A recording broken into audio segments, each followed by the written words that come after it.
राष्ट्रीय लोक मोर्चा पार्टी के राष्ट्रीय प्रधान महासचिव माधव आनंद सोमवार को पहुंचे दरभंगा के परिसदन में पत्रकारों से बात करते हुए उन्होंने प्रेस कॉन्फ्रेंस में परिसीमन सुधार को लेकर कहा कि अब परिसीमन सुधार सभी के लिए है काफी महत्वपूर्ण। इस प्रेस वार्ता के अवसर पर अन्य कई सदस्यों ने भी अपनी बातों को रखा और भी कई दूसरी बातों पर क्या कुछ इन लोगों ने कहा, उनकी बातों को हम सुनवा रहे हैं। और मैं पार्टी का प्रधान महासचिव हूं, राष्ट्रीय प्रवक्ता नहीं हूं, क्योंकि प्रधान महासचिव ठीक है टीवी पे आप लोग देखते हैं, लेकिन मेरी भूमिका राष्ट्रीय प्रधान महासचिव के रूप में है।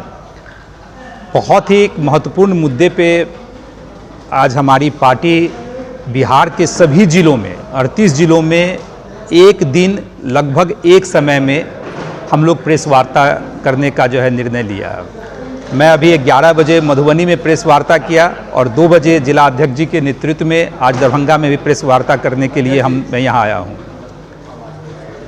तो मुद्दा है, मैं पत्रकार भाइयों से भी निवेदन करता हूँ कि इस मुद्दे की गंभीरता को आप लोग भी समझेंगे, क्योंकि यह एक राजनीतिक मुद्दा नहीं है, ये जनहित से जुड़ा हुआ मुद्दा है।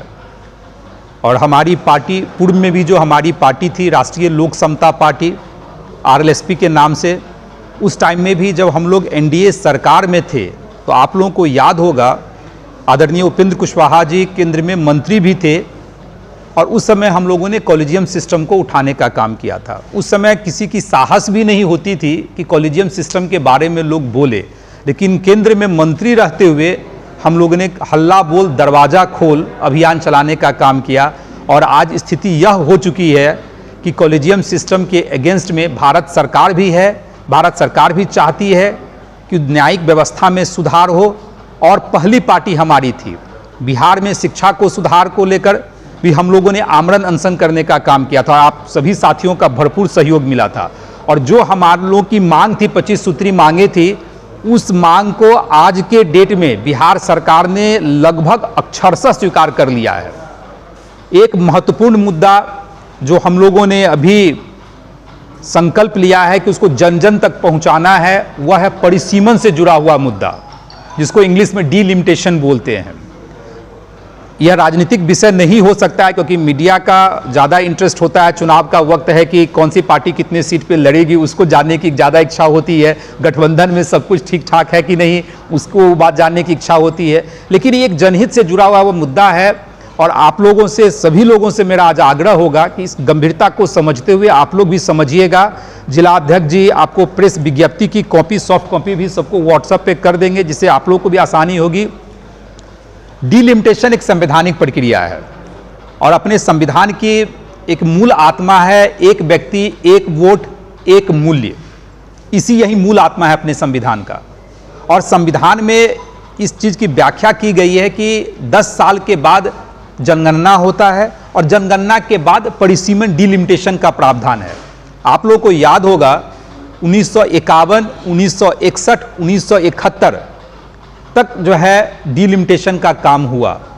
जब इंदिरा गांधी जी की सरकार थी 1976 में इमरजेंसी लागू हुआ और इमरजेंसी के टाइम में ही उस डीलिमिटेशन को फ्रीज कर दिया गया कि इससे आगे सीट नहीं बढ़ेगी, उसको 25 साल तक के लिए फ्रीज कर दिया गया। 2001 में भी उसको आगे बढ़ाने का काम हुआ। जनगणना कोविड के कारण नहीं हो पाया। अब 2026 में केंद्र की सरकार ने जनगणना कराने का, जातिगत जनगणना कराने का फैसला लिया है और 2026 में वो 25 साल भी पूरा हो रहा है जहां डीलिमिटेशन की जो है अब होनी चाहिए। जो संविधान की जो मूल धारणा है, संवैधानिक आयोग का गठन, डीलिमिटेशन आयोग का गठन और उसके अकॉर्डिंग परिसीमन का काम होना चाहिए। समस्या सुनने में तो बड़ा आसान लगता है कि 2026 में होना है, हो ही जाएगा, लेकिन इतना आसान नहीं है। अभी से ही दक्षिण भारत की कुछ बहुत सारी पॉलिटिकल पार्टियां हैं जो इसके विरोध में खड़ा है, जो नहीं चाहती है कि डीलिमिटेशन की प्रक्रिया पुनः स्टार्ट हो। उसके पीछे भी उनका कारण है, तर्क है कि अगर डीलिमिटेशन की प्रक्रिया स्टार्ट होगी तो दक्षिण भारत में हो सकता है सीटों की संख्या कम हो जाए और उत्तर भारत में सीटों की संख्या ज्यादा हो जाए। यह उनका तर्क है और वो अपना हक को नहीं मानना चाह रहे हैं। लेकिन हम लोग कह रहे हैं कि आपने अपना हक तो ले लिया 1951, 1961, 1971 में आपने अपना हक लिया। अगर आप पूरा आकलन करेंगे, जो प्रेस विज्ञप्ति जिला अध्यक्ष जी आप लोग को देंगे, मैंने पूरा उसमें विवरण दिया है कि उस समय दक्षिण भारत की आबादी लगभग 300 गुना बढ़ी है, लेकिन उत्तर भारत खासकर हिंदी भाषी बेल्ट में जनसंख्या नहीं के बराबर उस रेशियो में नहीं बढ़ा है। उस समय आपने लाभ ले लिया और उस समय जनसंख्या हम लोगों का क्यों नहीं वृद्धि हुई, उसके पीछे भी रीजन था कि आज़ादी के बाद सबसे अगर शोषित वंचित अगर रहा है तो अपने हिंदी भाषी प्रदेश के लोग ही रहे हैं। उस समय इतना अवेयरनेस भी नहीं था, महामारी का प्रकोप था, प्लेग था, बहुत सारे इश्यूज ऐसे थे जिसके कारण हम लोग की जनसंख्या नहीं बढ़ी और उनकी जनसंख्या 200-300 गुना बढ़ा। वार्ता माननीय प्रधान महासचिव माधव आनंद जी के द्वारा विस्तार से बताया गया कि हम लोग का यह कार्यक्रम जो 8 जून को मुजफ्फरपुर के कलम मैदान में जो कार्यक्रम है संवैधानिक अधिकार परिसीमन में सुधार, उसको लेकर के जनता के बीच हम लोग जा रहे हैं, जन जागरण अभियान चला रहे हैं। जो बिहार के साथ जो हकमारी हो रही है, जो इसको हक हिस्सा मिलना चाहिए वो नहीं मिल रहा है। यहाँ कम से कम मिनिमम 60 लोकसभा की सीट होनी चाहिए। अगर परिसीमन होता है यहाँ 60 लोकसभा का सीट बनेगा, इसलिए हम लोग चाहते हैं, भारत सरकार से मांग कर रहे हैं कि परिसीमन हो और जो हमारा हक है वो मिले, जिससे कि बिहार का विकास हो सके। अपना परिचय दे दें। अनंत कुशवाहा, प्रदेश उपाध्यक्ष, जिला प्रभारी, दरभंगा। राष्ट्रीय लोक मोर्चा की ओर से आप सभी यहाँ उपस्थित हुए इसके लिए हार्दिक शुभकामनाएं बधाई।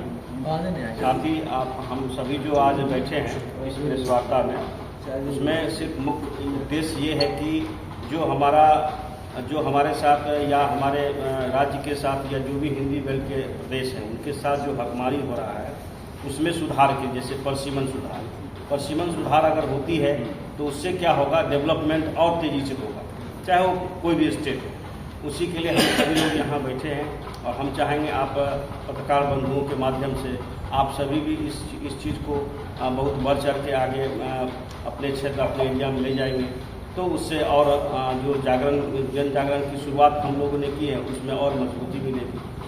इसके साथ में अपनी बात को विराम देते हैं। परिचय दे दें। मेरा नाम डॉक्टर सौरभ, प्रदेश महासचिव राष्ट्रीय।